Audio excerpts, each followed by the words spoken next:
একে চুটতে হিমন্ত বিশ্ব শৰ্মাক দলি মাৰি ব্ৰহ্মপুত্ৰত পেলাই দিব আৰু হিমন্ত বিশ্ব শৰ্মা একদম বাংলাদেশ পাই যাব।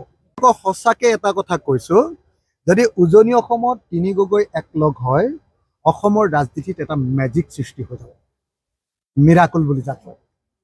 অসমৰ ৰাজনীতিত অকল ধুমুহা নহয়, অসমৰ ৰাজনীতিত কি বুলি কয়, যাদু এটা তৈয়াৰ হৈ যাব, যিটো যাদুৱে সম্পূৰ্ণৰূপে বিজেপিক একদম ধূলি কৰি লৈ যাব।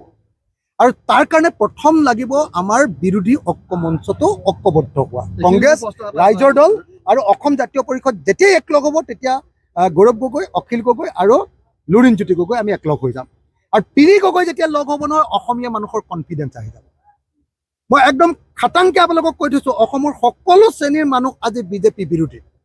একদম বিজেপিক মানুহে ইমান বেয়া পাইছে যে ব্যৱসায়ীয়ে বেয়া পাইছে, ড্ৰাইভাৰে বেয়া পাইছে, বাছৰ মালিকে বেয়া পাইছে, দোকানীয়ে বেয়া পাইছে, চাকৰিয়ালে বেয়া পাইছে, আপোনালোক সাংবাদিকে বেয়া পায়, আমি বেয়া পাওঁ।